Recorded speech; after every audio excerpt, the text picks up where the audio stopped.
Lost and Found by Bill Harley. "Where's your hat?" Mama asked. "I don't know," I said. "It was my favorite hat, blue and white with orange stars all the way around. It used to have a fuzzy red ball on top, but it fell off." "Your grandmother made that for you." "I know."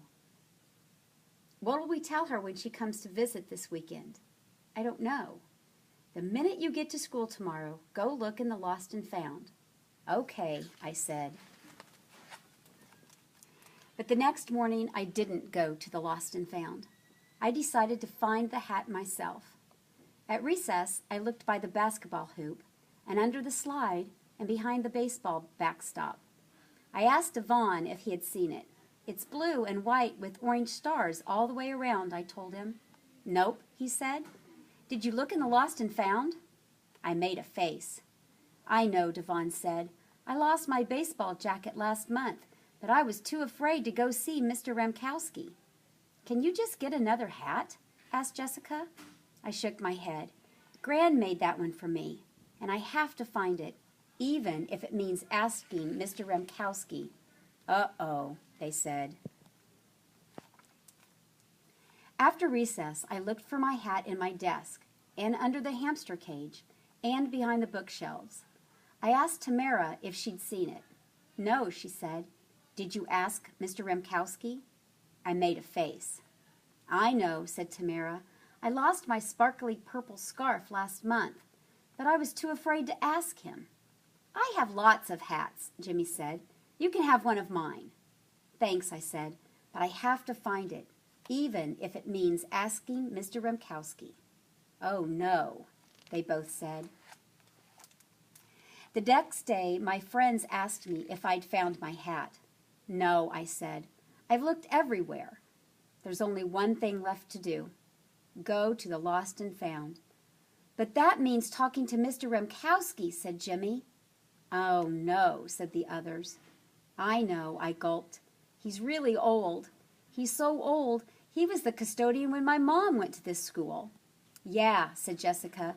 "He's always frowning and grumbling, and his office is way down at the end of that scary hallway behind the cafeteria." When I finished my lunch, everyone wished me good luck. I took a deep breath, then went down to the dark hall and knocked on Mr. Remkowski's door. "What do you want?" a rumbling voice asked. "I lost something," I said. "Well, come in then." I slowly opened the door and peeked in. The office was filled with mops and buckets and cans of that powdery stuff Mr. Remkowski sprinkles on the floor when someone throws up. "What are you looking for?" said the voice.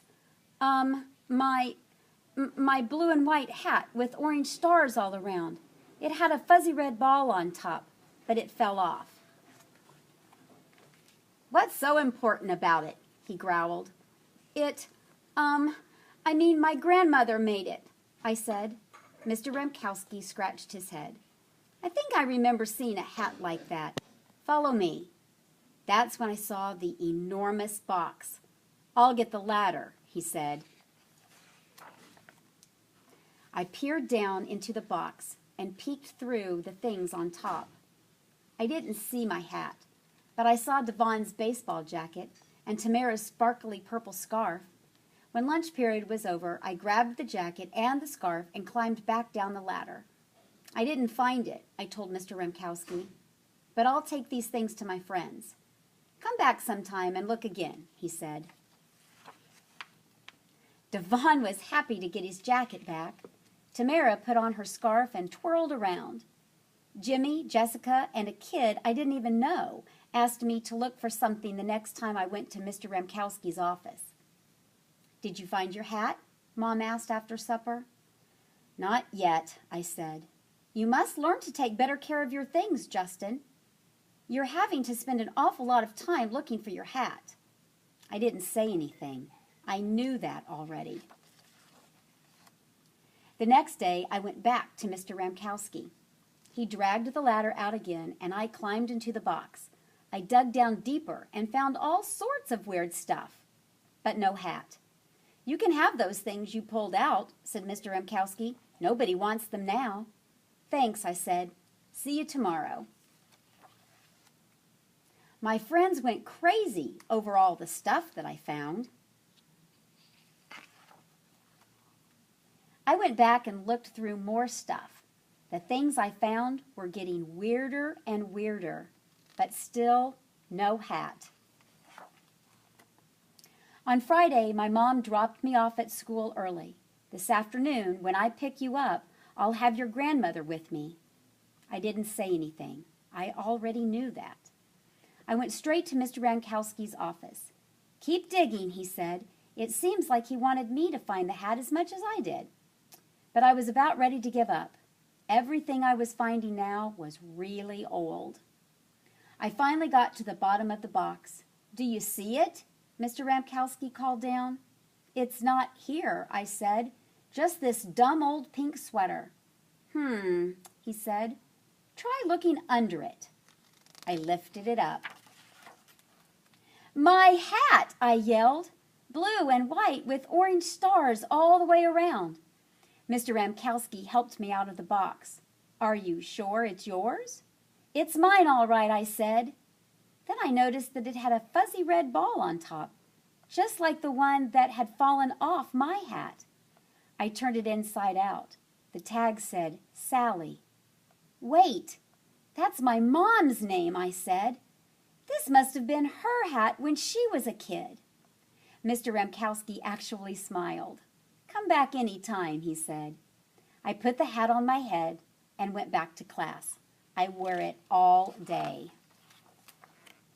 When Mom picked me up, my grandmother gave me a big hug. I see you're wearing your hat, she said.